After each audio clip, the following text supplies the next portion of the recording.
কৃষ্ণ ঘোষা জয় হৰি গোপাল জগন্নাথ কৃপাল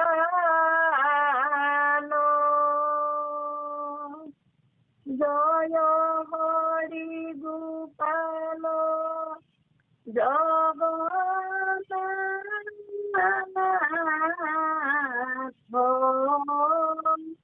কৃপাল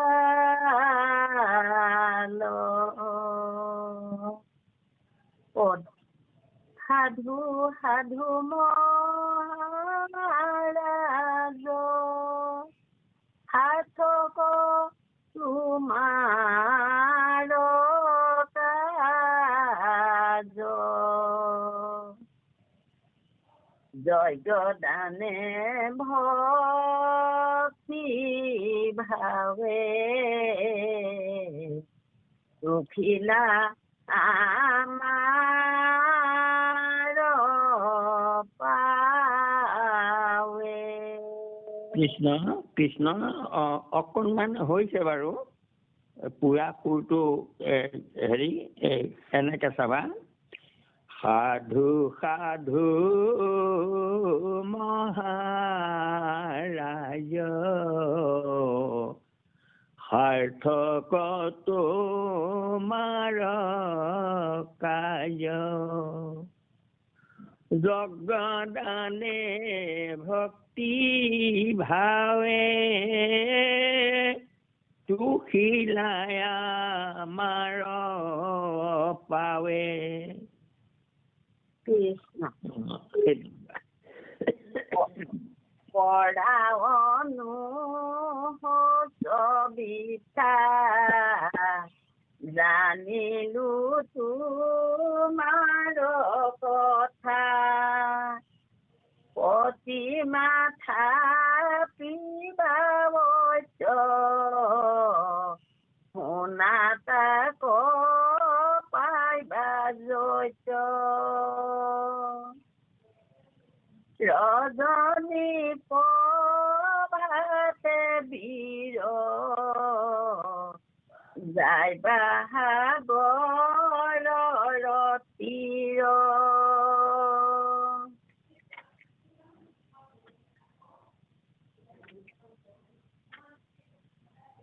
বৃক্ষক দেখিবা পাছে জলথল মাজে আছে ঢৌ লাগি সাগৰৰ নকম্পন্ত তৰুবৰ হাতত পৰশূলয়া একলে দেখিবা গয়া দেখিবানি শংকমতী প্ৰতিমা সাজিবা তৈতি চিন্তিবা মহাৰথ হৈব সিদ্ধি মনোৰথ ৰাজাক প্ৰবোধ কৰি অন্তৰ্ধান ভৈলা হৰি দেখি স্বপ্ন বিপৰীত ভৈল ৰজা হচকিত বিষ্ণু মন্ত্ৰ জপ কৰি হৰি মনত ধৰি ৰজনী কৰিয়া ক্ষয় উঠি পাছে মহাশয় সাগৰত কৰি স্নান বিলন্ত বিবিধ দান নিত কৰ্ম সাংগ কৰি হাতত পৰশু ধৰি হৰি স্মৰিয়া বীৰ লৰি গলা ধীৰে ধীৰ নাহিকে সাৰথি ৰথ একেশ্বৰে মহাৰথ পাইলা তীৰ সাগৰৰ দেখিলন্ত তৰুবৰ নাহি তাৰ নাম জাতি ভুলন্তৰ উৎসৱাতি মন জাতিৰ বৰ্ণ সম দেখিয়াতি মনোৰম পৰিয়া জলৰ কাছে যেন সুখে সুখী আছে কিশোৰ বিখক পাই আনন্দিত মহাৰাই ঈশ্বৰ কিংকৰে ভনে হৰি বোলা সৰ্বজনে কৃষ্ণ কৃষ্ণ মাধৱ মাধৱ মাধৱ জয় গুৰু শংকৰ সৰ্বগুণাকৰ যা কৰি নাহিক পাম তোহাৰী চৰণক ৰেণু শতকোটি বাৰ এক কৰোঁ প্ৰণাম বাৰ এক কৰোঁ প্ৰণাম আমাৰ জন্মৰ সেৱাৰ থলী নামামৃত সন্ধানী সত্ৰত সমবেত হৈ আজি মহাপুৰুষ কৃপালু গুৰুজনৰ অমৰ সৃষ্টি কীৰ্তনৰ সুৰেখা বৰ্ণনৰ একাদশ কীৰ্তন ভাগি সুন্দৰকৈ পাঠ কৰি সকলোকে শ্ৰৱণ আনন্দ দিয়া আইগৰাকী আমাৰ সমল ব্যক্তি পৰম শ্ৰদ্ধাৰ ডেকা বাপ আৰু সুপৰিচালক হাতীমীয়া বাপ সবালৈকে আমি আমাৰ ভক্তিভৰা সেৱাভাগি নিবেদিছো আৰু এই অনুষ্ঠানত গুৰু বাণীসমূহ শ্ৰৱণ কৰি নিজকে ধন্য কৰিবৰ কাৰণে সমবেত হোৱা সমস্ত বাপাই চৰণলৈ আমাৰ ভক্তিভৰা সেৱা নিবেদিছো। আজি আমাৰ ইয়াত ইমান বেছি কুঁৱলী যে মই গা ধোৱাৰ পিছত আৰু জুই গুৰিতে বহিলো যি ইমান দেৰি যে হ'ল এতিয়াও কুঁৱলী তাৰমানে ভগা নাই, ইমান ঠাণ্ডা। সেইকাৰণে ফোনটো তাৰমানে হেৰিয়াত চাৰ্জত দি পেলাই মই জুহালগুৰিত বহি থাকিলো, গতিকে অকণমান পলম হ'ল। আৰু বোৱাৰীজনীয়ে ফোন বজাৰ কথা কৰোঁতে আহি হেৰি কৰিছোঁ যে কি নহওক আপোনাক সবে মৰিখন কৰিব।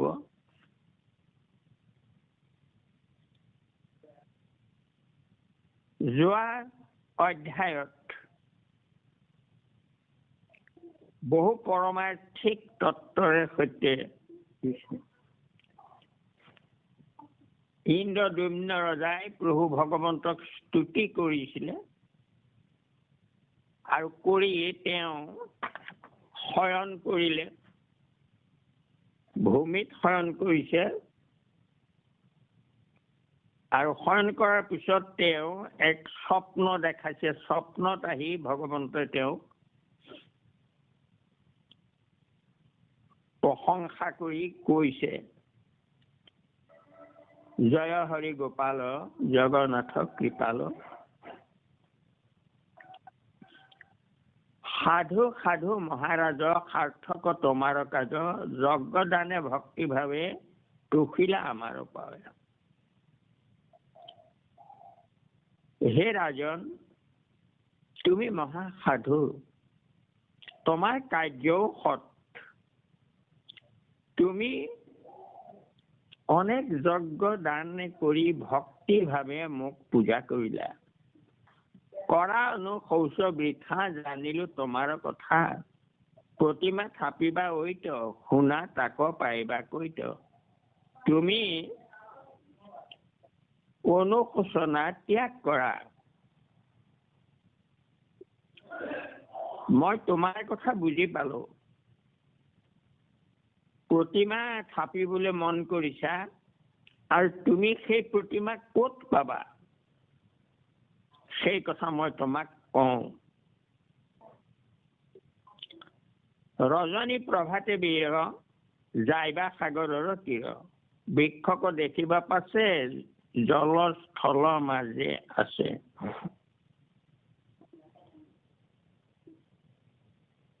ৰজনী প্ৰভাত হলে পুৱাই তুমি সাগৰৰ তীৰলৈ যাবা, আৰু এজোপা গছ দেখিবা,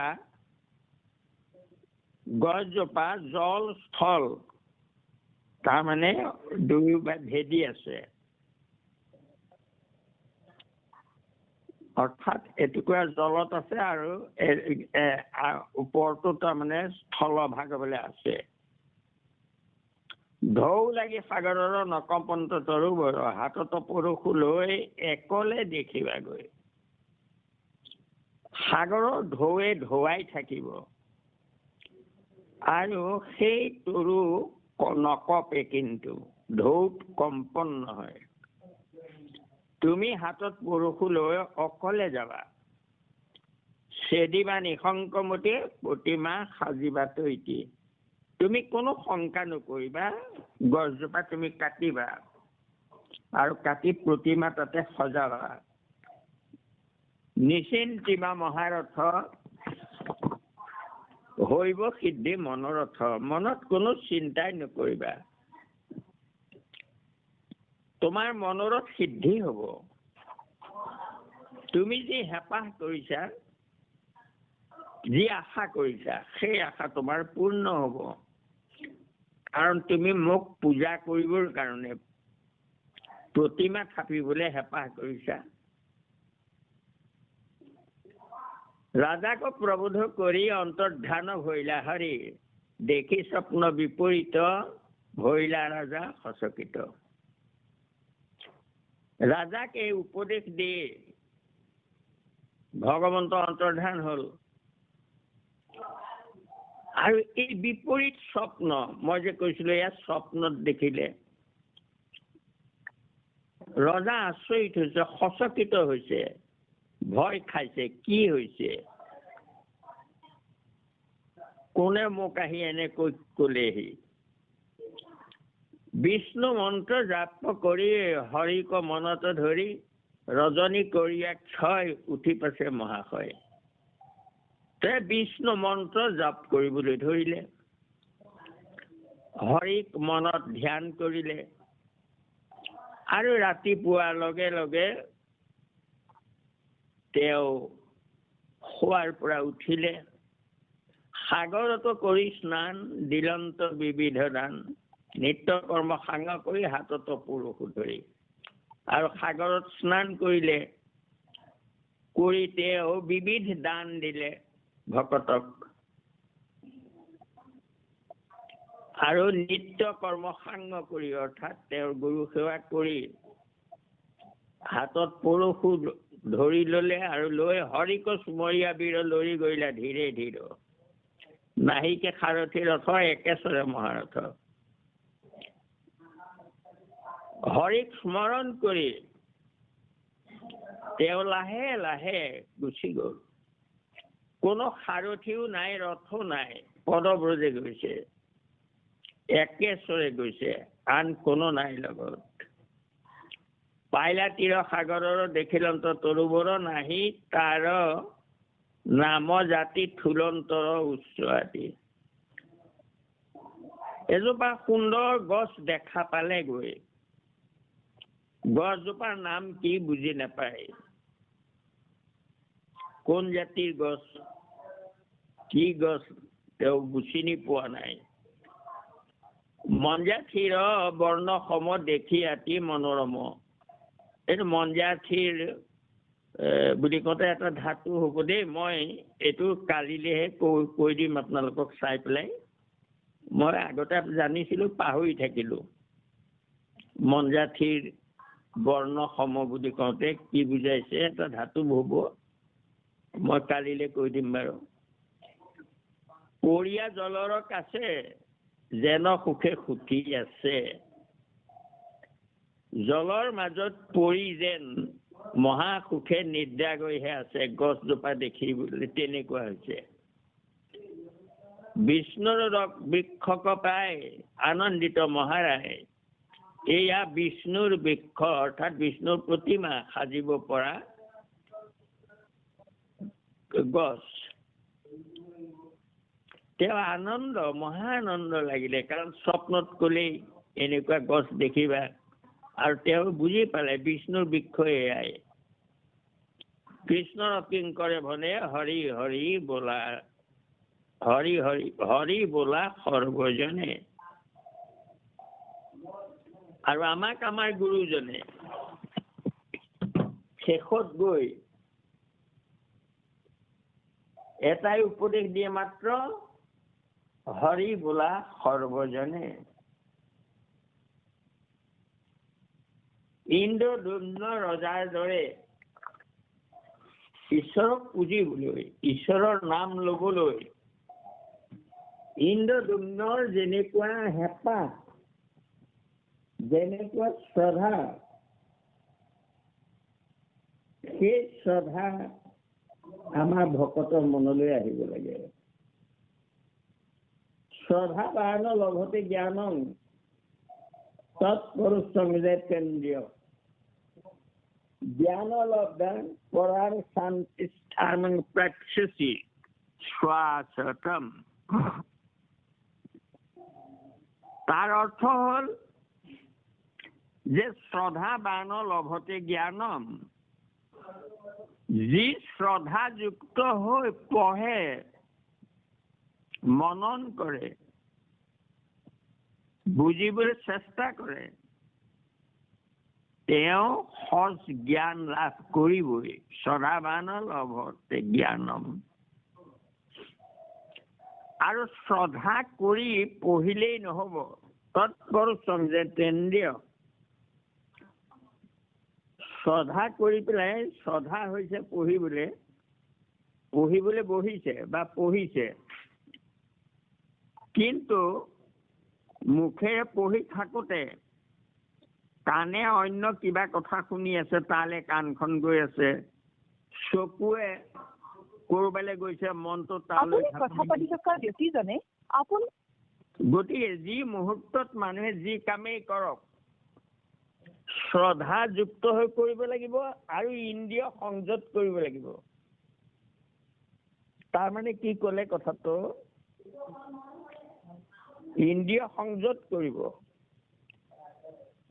মুখেৰে পঢ়ি থাকোতে কাণেৰে সেই মুখেৰে পঢ়াটোহে শুনিব, অন্য কিবা কথালৈ কাণ নিদিব। নাকত কিবা গন্ধ ভালেই হওক বেয়াই হওক আহিছে, কি গন্ধ আহিছে সেইটোলৈ মন নিনিব। চকু মাত্ৰ শাস্ত্ৰতেহে ৰাখিব, ইফালে সিফালে নাচাব। এইটোকে কয় সংযতেন্দ্ৰিয়, সাতে পাছে সাজু হোৱা। আৰু হৈ যেতিয়া মানুহে জ্ঞান লাভ কৰিব, জ্ঞান লব্ধান, যদি সঠিক জ্ঞান লাভ কৰে, পৰাং শান্তি স্থানং প্ৰাক্ষসি শাশ্বতম, শ্বাসত বৈকুণ্ঠ পাই যাব, চিন্তাই নাই। শ্ৰদ্ধা সহকাৰে কৰক। যি কৰিছে ইন্দ্ৰদ্যুম্নই যি শ্ৰদ্ধাৰে সৈতে প্ৰতিমা থাপিবলৈ চেষ্টা কৰিছে, হেঁপাহ কৰিছে,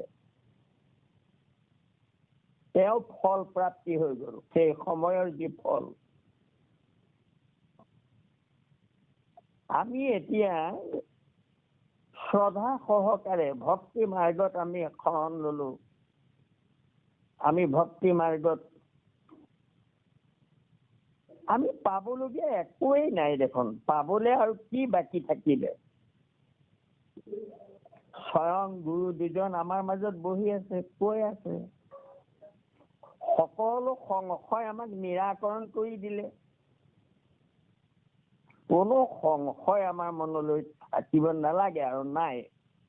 এতিয়া মাত্ৰ আমি ভোগ কৰিব লাগে, ভোগ কৰিব লাগে, ভকতি উপভোগ কৰিব লাগে। আমি এতিয়া আমাৰ কোনো সংশয় নাই, সন্দেহ নাই। সকলো সংশয় গুৰুজনে দূৰ কৰি দি থৈ গৈছে, মাত্ৰ আমি তাক উপভোগ কৰিলেই হ'ল। আৰু তেতিয়া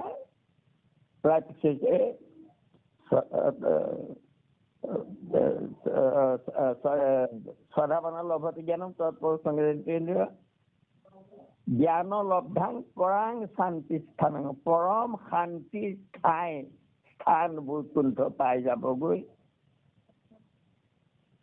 মাত্ৰ শ্ৰদ্ধাবান হওক, গুৰুজনৰ প্ৰতি শ্ৰদ্ধাবান হওক, আৰু গুৰু দুজনে দিয়া কথাখিনি সাৰোগত কৰি একেবাৰে হৃদয়ত ধৰি লব লাগে সকলোৱে। আমাৰ ভয় নাই, আমি অভয় চৰণত শৰণ ললো। দুজন গুৰু আমাৰ কাণ্ডাৰী হৈ আছে বাক্যৰূপে। ভগৱন্ত কৃষ্ণ অনুকূল বায়ু হৈ আছে। নৰতনু নৌকা এইটো সুদৰ্শ সুসাৰ। সুসাৰ তেতিয়াহে হব যদি সুকাৰ্যত এই দেহটো আমি উৎসৰ্গা কৰো।